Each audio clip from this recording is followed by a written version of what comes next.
और इसी बीच सीएम योगी संबोधन कर रहे हैं, आपको सुनाते हैं। श्री सुहास एलवाई जी और प्रधान मुख्य वन संरक्षक श्री सुनील चौधरी जी और आज के इस कार्यक्रम में उपस्थित गोरखपुर के सभी उपस्थित बहन और भाइयों, मैं सबसे पहले पूरे प्रदेशवासियों को एक पेड़ मां के नाम आदरणीय प्रधानमंत्री जी के आह्वान पर इस वृक्षारोपण महाअभियान का हिस्सा बनने के लिए हृदय से बधाई देते हुए इस महायज्ञ को सफल बनाने के इस अभियान का हिस्सा बनने के लिए भी मैं अभिनंदन करता हूं। बहन और भाइयों, धरती माता के प्रति कृतज्ञता ज्ञापित करने का यह महायज्ञ है। ये धरती माता हम सबको एक अच्छा वातावरण देती है, आगे बढ़ने के लिए अवसर देती है, पेट भरने के लिए अन्न देती है, अच्छे अच्छे फल देती है, पीने के लिए जल उपलब्ध करवाती है, घर की आवश्यकताओं की सारी आवश्यकताओं की पूर्ति धरती माता करती है। और उस धरती माता के बारे में भारतीय ऋषि का जो संकल्प रहा है वह रहा है माता भूमि पुत्रोहम पृथिव्या का, यानी ये धरती हमारी माता है, हम सब इसके पुत्र हैं। एक पुत्र के रूप में अपने उत्तरदायित्व का निर्वहन करने के लिए आदरणीय प्रधानमंत्री जी ने हर भारतवासी से कहा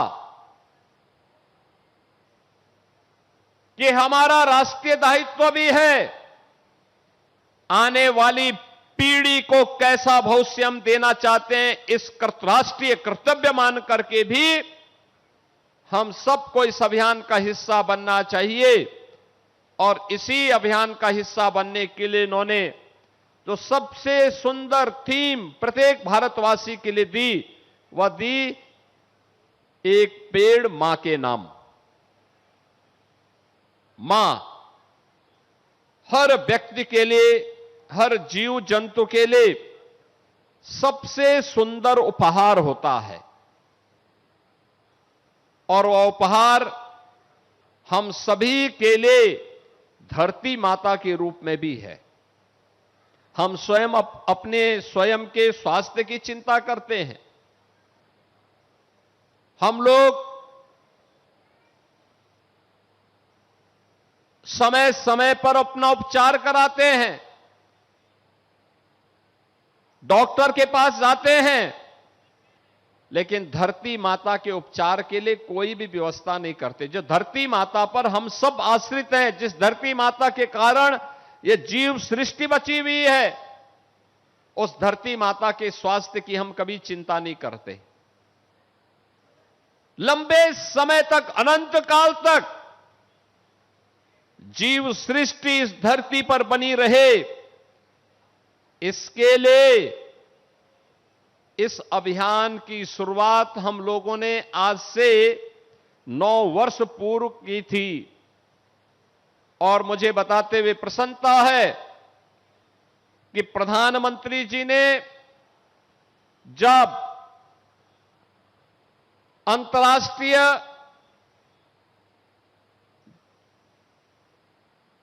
पांच जून को विश्व पर्यावरण दिवस के दिन जब देशवासियों से कहा कि अधिक से अधिक पेड़ लगाने के लिए एक पेड़ मां के नाम, इस अभियान का हिस्सा बने, तो मुझे प्रसन्नता है कि इस वर्ष अभी 5 जून को विश्व पर्यावरण दिवस के दिन ही 5 करोड़ से अधिक वृक्षारोपण का कार्यक्रम यूपी के अंदर संपन्न हुआ।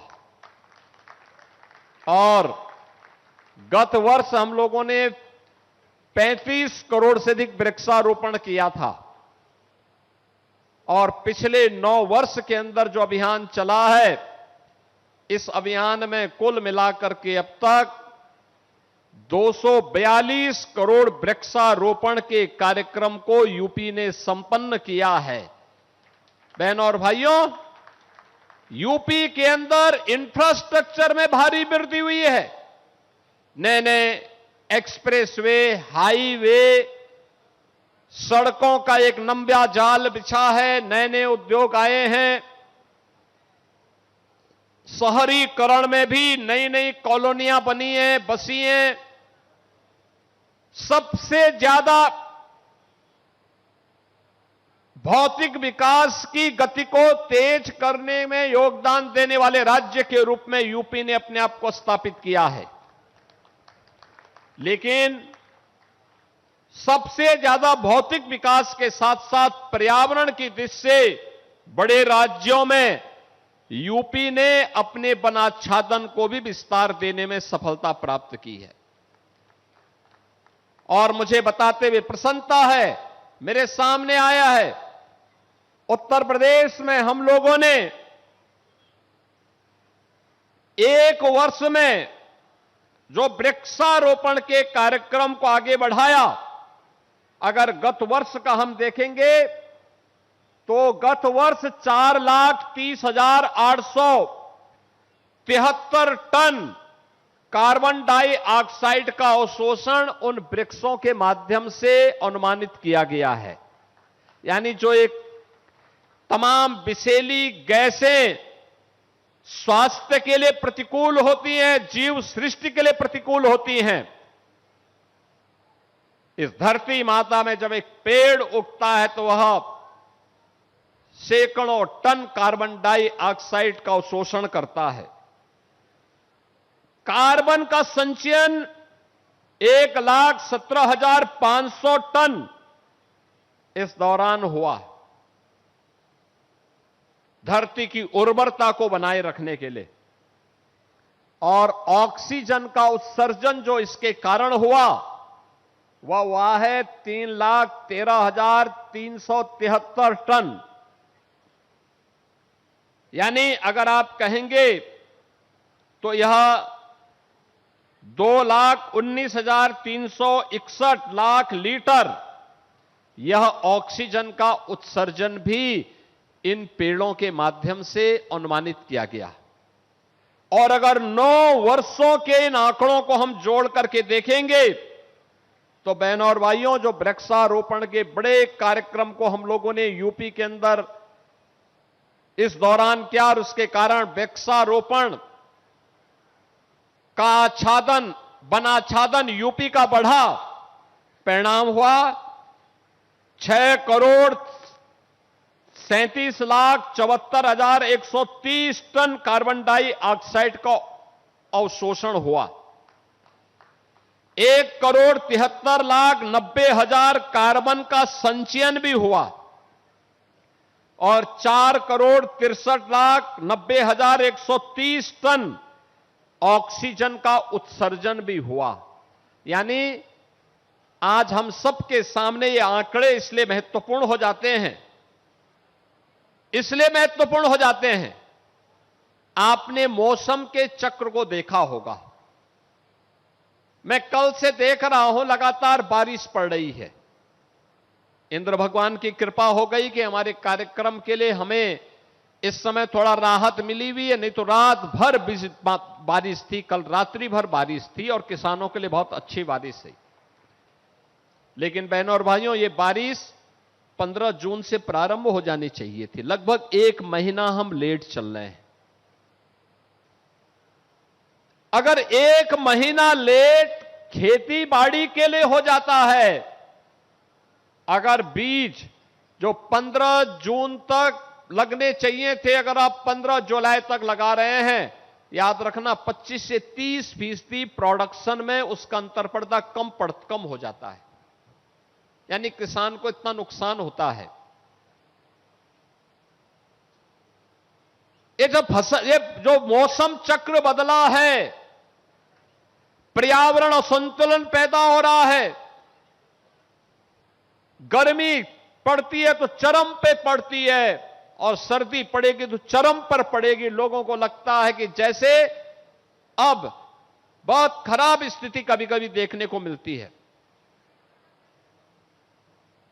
दुनिया के अंदर ग्लोबल वार्मिंग की जो चेतावनियां दी जा रही हैं, आने वाले समय में समुद्र के किनारे बहुत सारे शहर डूबने की स्थिति में हो जाएंगे, जल का भीषण संकट हो जाएगा। बहुत सारी सिटी ऐसी हो जाती हैं जो सर्दियों में गैस चेंबर जैसी बन जाती हैं।